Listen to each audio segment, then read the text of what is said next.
Untuk sesaat, program Apollo membuat bulan terasa lebih dekat dari sebelumnya. Sekarang setelah 50 tahun, NASA akan mengirim manusia kembali ke sana. Mungkin terlihat seperti sekedar misi lintas dalam program Artemis, tapi kali ini rencana jangka panjangnya bukan sekedar berkunjung, melainkan untuk tinggal. Hai, saya Josh. Di episode di Infographic Show hari ini, kami ungkap rencana NASA membangun kota di bulan. Program Artemis NASA sudah meraih pencapaian mengesankan.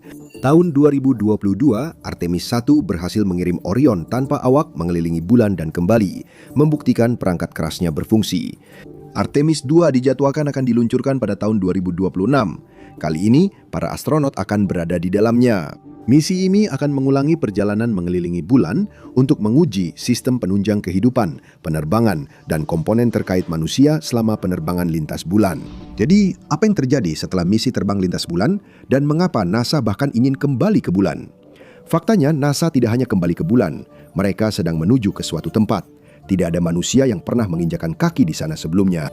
Target kali ini lebih dalam, gelap, dan ekstrim. Semua astronot Apollo yang mendarat di bulan antara 1969 sampai 1972 mendarat di dekat ekuator bulan. Ini masuk akal karena daerah ekuator datar dan kondisinya mudah diprediksi. Lingkungan itu cukup aman untuk teknologi 1960-an itu setara secara kosmik dengan sekedar mencelupkan jari kaki di bagian dangkal kolam. Misi berhasil, bendera ditancapkan, umat manusia terinspirasi. Tapi misi Artemis akan mengubah semua itu. Target akhir mereka adalah kawah Shackleton di sekitar 89 derajat selatan di kutub selatan bulan. Dan ini bukan kebetulan. Ini adalah peralihan yang diperhitungkan menuju satu-satunya lokasi yang bisa membuat kehadiran manusia secara permanen benar-benar mungkin. Untuk memahami alasannya, Anda harus memahami salah satu paradoks teraneh di tata surya. Kutub selatan bulan adalah studi kasus menarik tentang kelangsungan hidup di luar angkasa. Dalam jarak beberapa mil, Anda akan menemukan dua ekstrim berlawanan yang seharusnya tidak bisa berdampingan secara logika. Di satu sisi, ada puncak cahaya abadi, yaitu puncak gunung dan tepi kawah yang selalu disinari matahari, tidak sepanjang hari, tapi hampir sepanjang waktu. Ini mirip tinggal di dekat kutub bumi yang mengalami matahari tengah malam. Mengapa ini bisa terjadi? Apakah kutub mengalami 6 bulan gelap? Planet kita miring 23,5 derajat, sedangkan kemiringan sumbu bulan hanya 1,54 derajat, jadi hampir tidak miring. Ini berarti matahari tidak pernah naik lebih tinggi di langit kutub bulan. Matahari hanya seperti merayap di sepanjang cakrawala, terus-menerus berputar di jalur horizontal yang sama. Beberapa puncak seperti tepi kawah Shackleton dan gunung Maliperp hampir selalu terkena sinar matahari karena matahari di sana nyaris tidak pernah terbenam. Pangkalan permanen di ekuator bulan akan mengalami sekitar 14 hari kegelapan total yang dingin dan membeku. Kamu butuh baterai sangat besar hanya untuk menyalakan lampu selama 2 minggu pemadaman. Ini mimpi buruk ekonomi dan logistik. Tapi di kutub selatan, kamu mendapatkan tenaga surya yang hampir terus-menerus. Ini seperti menemukan jalan pintas dalam sistem bulan dan NASA ingin memanfaatkannya. Sekarang, disinilah semuanya jadi menarik. Hanya sepelemparan batu dari puncak-puncak yang terkena sinar matahari itu, kamu menemukan kebalikannya. Kawah-kawah yang selalu berada dalam bayangan dan tidak pernah terkena satupun foton cahaya matahari selama lebih dari 2 miliar tahun, itu bukanlah sebuah hiperbola. Ratusan kawah di bulan selalu dalam bayangan. Suhunya di bawah minus 200 derajat Celcius cukup dingin untuk membekukan oksigen. Apapun yang masuk ke bayangan itu akan terjebak selamanya, seolah waktu berhenti. Dan itulah yang membawa kita pada sumber daya paling berharga di bulan. Di wilayah bayangan yang disebut PSRS oleh ilmuwan, ada sesuatu yang nilainya lebih besar dari batuan bulan, air, atau es. Wahana NASA dalam misi India Chandrayaan-1 mendeteksi sekitar 600 juta metrik ton es air. NASA melalui Lunar Prospector memperkirakan ada 6 miliar metrik ton di kedua kutub, khususnya di PSR Kutub Utara. Selama beberapa dekade, para ilmuwan sebenarnya mengira bulan benar-benar kering. Analisis sampel tanah Apollo tampaknya menunjukkan bahwa bulan benar-benar anhidrat atau tanpa air, dan itu masuk akal. Uap air di permukaan bulan yang terkena sinar matahari langsung terurai oleh radiasi matahari, lalu hidrogen dan oksigen lepas keluar angkasa. Tapi kawah-kawah yang selalu berada dalam bayangan itu benar-benar mengubah skalanya. Air di bulan ada dalam berbagai bentuk. Ada bongkahan kecil es sekitar 10 cm atau kurang tercampur regolit atau debu bulan seperti kerikil dan tanah beku. Namun, ada juga air yang terikat secara kimia dengan mineral. Pada tingkat molekuler, air di tanah bulan tersebar dan terkunci, tidak mengalir. Di beberapa kaki teratas regolit, konsentrasinya sekitar 5-30% berdasarkan berat. Ilmuwan menemukan jejak molekul air di atmosfer tipis bulan dan sedikit di permukaan yang terkena matahari, namun jumlahnya jauh lebih kecil dibanding cadangan di perangkap dingin.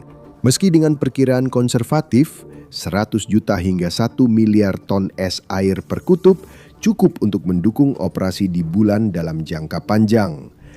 Itulah yang membuat insinyur NASA antusias, karena di bulan, air adalah kunci bertahan hidup dan membedakan kunjungan singkat dengan tinggal permanen. Pikirkan apa yang dibutuhkan agar manusia bisa hidup di luar angkasa. Kamu butuh oksigen untuk bernapas, propelan dan bahan bakar untuk pesawat luar angkasa, serta pelindung dari radiasi kosmik. Biasanya semua itu harus dibawa dari bumi dengan biaya tinggi, tapi air bisa menjadi solusi untuk 3 masalah hanya dengan satu sumber. Arus listrik melalui proses elektrolisis akan memisahkan air jadi hidrogen dan oksigen, di mana oksigen bisa dihirup. Kamu tak perlu lagi pasokan rutin dari bumi untuk bernapas. Hanya butuh sedikit energi, es, peralatan sederhana, serta hidrogen dan oksigen yang dihasilkan. Gabungkan sebagai propelan cair, jadilah Hydrolox, salah satu propelan roket kimia paling efisien. Kini, pesawat luar angkasa bisa mengisi bahan bakar di bulan. Selanjutnya ada radiasi. Sinar kosmik adalah masalah besar untuk tinggal jangka panjang di bulan. Tingkat radiasi di sana jauh lebih tinggi daripada radiasi latar belakang di bumi, bahkan sampai 100 hingga 200 kali lipat lebih tinggi. Sinar itu menembus logam, merusak DNA, dan menjadi pembunuh diam-diam, sedangkan air menjadi penyelamat. Air sangat efektif memblokir radiasi, bahkan lebih baik dari aluminium dan sebagian besar material yang bisa dibawa. Kelilingi habitat dengan tangki air untuk perlindungan radiasi dan cadangan air. Sekarang bahas soal uang. Kini kutub selatan bulan berubah dari sekadar rasa ingin tahu ilmiah menjadi tambang emas strategis. Secara historis, biaya peluncuran ke orbit sekitar $10.000–25.000 per kilogram. Roket dapat digunakan ulang seperti Falcon 9 dan Falcon Heavy. SpaceX kini menurunkan biaya jadi sekitar $2.000–5.000 per kilogram secara komersial. Itu revolusi menurut standar historis, tapi luar angkasa tetap kejam. Ingin kirim 1 ton air untuk minum, penunjang kehidupan, atau produksi bahan bakar, kamu masih harus mengeluarkan sekitar $2 hingga $5 juta. Semua itu hanya untuk sesuatu yang secara harfiah jatuh dari langit di bumi. Gravitasi bulan hanya 1/6 dari bumi, sekitar 5,32 kaki per detik kuadrat, sedangkan bumi 32,2. Itu tidak hanya lebih mudah untuk diluncurkan, tapi juga jauh lebih murah. Mengirim 1 ton air dari permukaan bulan hanya membutuhkan sebagian kecil energi, sebagian kecil bahan bakar, dan sebagian kecil biaya dibandingkan meluncurkannya dari bumi. Sebuah misi ke Mars membutuhkan ratusan ton air untuk minum, oksigen untuk bernapas, dan bahan bakar untuk perjalanan. Jika semua itu diluncurkan dari bumi, Anda akan mengeluarkan miliaran dolar hanya untuk bahan bakar, melawan gravitasi di setiap tahap. Anda bisa menambang es di bulan, mengolahnya jadi bahan bakar dan penunjang kehidupan, lalu meluncur dari benda langit dengan gravitasi 1/6 bumi. Pesawat luar angkasa meninggalkan bulan dengan bahan bakar dan persediaan lengkap, siap untuk perjalanan. Bulan pun menjadi semacam pom bensin yang berjarak hampir 239.000 mil dari bumi. Selain itu, Kawah Shackleton juga berfungsi sebagai fasilitas pengolahan air, tempat konstruksi, dan landasan peluncuran. Inilah sebab Kawah Shackleton sangat penting. Daerah Khatulistiwa mendapat sinar matahari dan pemandangan indah. Kutub Selatan berpotensi untuk infrastruktur. Apollo membuktikan kita bisa berkunjung. Artemis ingin membuktikan kita bisa tinggal. Dan itu akan mengubah segalanya. Namun, sebelum memanen es dan membangun pangkalan, kita harus menghadapi ancaman paling mematikan di bulan dulu. Bukan meteor atau radiasi, bahkan bukan perubahan suhu ekstrim, tapi debu. Dan itu bisa menghancurkan semua rencana NASA. Itu hampir menggagalkan program Apollo. Regolit bulan, yaitu debu dan tanah di bulan, sangat berbeda dengan apapun yang ada di bumi. Ini akibat 4 miliar tahun hantaman meteorit yang terus menghancurkan batuan bulan jadi partikel halus. Tanpa atmosfer untuk membakar benda-benda yang masuk, lautan untuk menyerap benturan, atau angin untuk menghaluskan permukaan, Debu di bulan sangat berbeda dengan apapun yang ada di bumi. Memiliki sudut tajam, kasar, ukuran beragam dari halus seperti bedak hingga butiran pasir. Tingkat kekerasan 5-7, setara kaca. Lapisan regolit rata-rata memiliki kedalaman antara 4 hingga 5 meter di wilayah mare datar bulan. Dan itu baru permulaannya. Di dataran tinggi, kedalamannya mencapai 10 hingga 15 meter. Misi Apollo mengukur kedalaman hingga 12 meter di beberapa lokasi. Regolit ini tajam, korosif, bisa mematikan, dan bermuatan listrik, sehingga menempel di segala hal. Astronot Apollo melaporkan debu menembus beberapa lapisan peralatan yang disegel rapat, masuk kemana-mana, mengikis lapisan baju antariksa, sepatu bot, mekanisme kamera, dan wadah sampel. Segel vakum pada peralatan mereka yang dirancang dengan hati-hati jadi rusak, bahkan sampai menggores pelindung wajah mereka.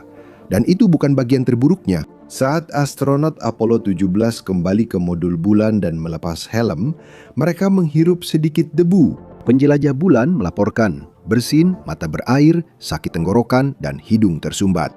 Harrison Smith menyebutnya alergi debu bulan dengan gejala yang kadang berlangsung beberapa hari. Studi terbaru menunjukkan debu ini tidak terlalu beracun. Risiko sakit karena polusi di bumi lebih tinggi daripada akibat regolit bulan. Debu itu mengandung partikel silika kristalin tajam, bahan yang juga menyebabkan silikosis atau kerusakan paru-paru permanen pada penambang. Dengan gravitasi bulan yang seperenam bumi, partikel mikroskopis ini melayang lebih lama dan menembus paru-paru lebih dalam. Masalah utama adalah saat roket mendarat di bulan, knalpotnya menghempaskan regolit dengan sangat cepat. Pada misi Apollo 12 Surveyor 3 yang berjarak 525 kaki, rusak permukaannya akibat puing pendaratan. Di pemukiman bulan masa depan dengan beberapa pendarat di sekitarnya, setiap pendaratan bisa melempar puing berkecepatan tinggi yang merusak habitat dan infrastruktur sekitar. Itu masalah untuk hunian jangka panjang. Kamu membutuhkan landasan pendaratan, tapi kamu tidak bisa membangun landasan pendaratan tanpa mendaratkan peralatan konstruksi. Dan kamu tidak bisa mendaratkan peralatan konstruksi tanpa landasan pendaratan. Inilah dilema Catch-22 yang bisa menghambat eksplorasi bulan sejak awal. Solusinya adalah program perencanaan arsitektur bulan ke Mars dari NASA. Kerangka kerja ini bisa mengubah pandangan kita tentang eksplorasi luar angkasa. Intinya, berhenti berkunjung, mulai membangun. Apollo hanya menancapkan bendera, Artemis berbeda. Tujuan jangka panjangnya adalah membangun infrastruktur agar bulan bisa jadi tempat uji coba dan titik awal perjalanan ke Mars, yakni Moon to Mars. Arsitektur ini terdiri dari 5 elemen utama. Transportasi yang mencakup roket, pendarat, dan rover bertekanan untuk perjalanan jauh. Habitat permukaan adalah tempat tinggal, fasilitas penyimpanan, dan area kerja manusia selama berbulan-bulan, bukan hanya beberapa hari. Inilah yang benar-benar mengubah segalanya. Misi Artemis NASA mencakup pendaratan dan konstruksi di bulan hingga akhir 2020-an, termasuk pendaratan awal serta perakitan orbital gateway. Namun rencana jangka panjang mereka untuk membangun infrastruktur utama di permukaan bulan berlangsung hingga tahun 2030-an dan seterusnya. Terasa seperti masih sangat lama, bukan? Tapi rencana-rencana ini sedang diwujudkan secara nyata sekarang. Namun untuk membangun hunian dan basis di bulan, kita harus kembali ke masalah utama, landasan pendaratan, dan konstruksi di bulan. Jadi mari kita bicara tentang beton sebentar. Di bumi, membuat beton itu sederhana.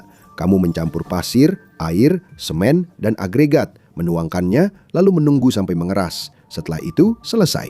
Kita sudah membuat beton selama ribuan tahun. Beton jadi fondasi peradaban. Tapi di bulan, kondisinya sangat berbeda. NASA yakin mereka perlu bahan mirip beton untuk membangun landasan pendaratan dan struktur bebas regolit demi tinggal jangka panjang di bulan. Biaya membawa tanah dan air ke bulan mustahil secara ekonomi, sehingga NASA mengambil langkah cerdik. Mereka bermitra dengan Icon, perusahaan teknologi konstruksi yang ahli dalam mencetak bangunan 3D, serta Big Architects, firma di balik beberapa struktur paling inovatif dunia. Mereka meluncurkan proyek Olympus pada Oktober 2020, didukung kontrak $57,2 juta yang diberikan 2022. Ini adalah langkah awal yang diharapkan NASA jadi kunci membangun jalan, landasan, dan habitat di bulan. Tanpa bahan impor, hanya regolit dan energi, Anda tak bisa sekedar mencampur air dan regolit. Meski air cukup, tetap tidak akan berhasil. Tekanan rendah di bulan membuat air membeku atau langsung menguap, sehingga reaksi kimia yang butuh air cair tidak bisa terjadi. NASA segera mulai bereksperimen dengan panas memakai laser berkekuatan tinggi, bukan air. Ilmuwan percaya regolit bulan bisa dibentuk menjadi apa saja dengan printer 3D robotik. Cukup tumpuk lapis demi lapis seperti balok Lego, lalu tembak dengan sinar laser terfokus yang memanaskan regolit hingga 1200 sampai 1500 derajat Celcius. Panas cukup tinggi untuk melelehkan dan menyatukan partikel. Proses ini disebut sintering. Partikel-partikelnya tidak benar-benar mencair. Mereka hanya cukup panas sehingga permukaannya meleleh dan saling menempel satu sama lain. Saat sudah dingin, kamu mendapat material padat seperti batu, kuat menopang struktur di bulan, tahan suhu ekstrim, dan rapat menahan radiasi. Ini berhasil karena regolit bulan mengandung partikel besi yang efektif menyerap energi laser. Bahan abrasif dan mudah menempel, sangat cocok untuk aplikasi ini. Kekuatan tekan regolit yang disinter setara dengan beton lemah di bumi. Gravitasi bulan membantu, jadi Anda tidak perlu struktur sekuat di tempat lain. Tumpuk beberapa kaki bahan ini di sekitar habitat, dan Anda sudah memblokir sebagian besar radiasi kosmik. NASA ingin memakai sintering untuk membangun landasan pendaratan bulan lebih dulu. Desainnya memerlukan bantalan heksagonal berdiameter sekitar 33 hingga 40 kaki ukuran besar untuk pendarat bulan. Dengan sedikit toleransi kesalahan, pembangunan landasan bisa hampir otomatis. Pendarat robotik dapat mendarat meski pendaratan pertama tetap beresiko. Sejarah membuktikan bahayanya hal itu. Saat Apollo 11, Neil Armstrong hanya punya 45-50 detik bahan bakar saat membimbing Eagle secara manual melewati ladang batu berbahaya yang sebelumnya dituju komputer. Usai mendarat, pendarat robotik akan mengerahkan sistem pencetakan 3D bergerak. Alat itu bergerak di zona pendaratan, menumpuk dan menyatukan regolit dengan laser, lalu membangun landasan dalam beberapa hari. Setelah landasan pertama selesai, robot pindah ke lokasi baru untuk membangun landasan kedua. Pendaratan kedua sudah akan lebih aman karena infrastruktur di sekitarnya terlindungi. Yang ketiga akan lebih aman lagi. Yang keempat lebih aman lagi. MMPAD atau Impact, teknologi konstruksi otonom dari bulan ke Mars, menargetkan misi bukti konsep akhir dekade ini. Ambisinya jauh melampaui sekedar landasan pendaratan. Dinding habitat melengkung untuk kekuatan dan perlindungan radiasi maksimal, serta jalan-jalan mulus yang menghubungkan fasilitas basis, memudahkan rover melintas tanpa mengaduk debu korosif. Jalur regolit, dinding pelindung di sekitar peralatan penting untuk melindungi dari puing saat pendaratan dan peluncuran, serta tanggul untuk mengarahkan semburan regolit dari area penting. Akhirnya, struktur vertikal, hanggar perawatan pesawat luar angkasa, garasi rover, dan tempat aman bagi astronot saat badai matahari dengan radiasi mematikan. Tim Impact berpikir ke depan dan bermimpi lebih besar.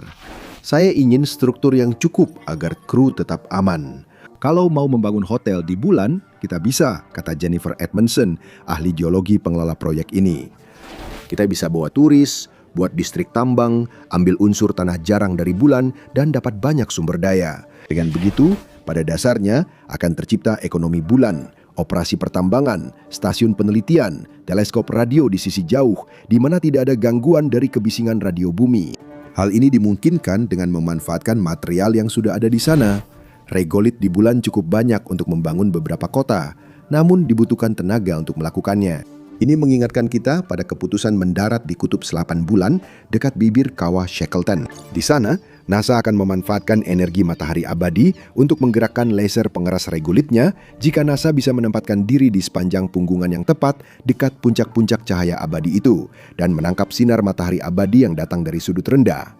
Mereka mungkin punya peluang. Efisiensi panel surya di bumi dan bulan sama, sekitar 15 hingga 22% mengubah sinar matahari jadi listrik. Tapi di bulan tidak ada awan, variasi musiman, atau atmosfer yang menyebarkan cahaya. Desain NASA memakai panel surya vertikal seperti dinding yang menghadap matahari saat matahari mengitari cakrawala. Beberapa panel bisa dipasang di puncak berbeda untuk redundansi. Jika satu masuk bayangan, yang lain menggantikan.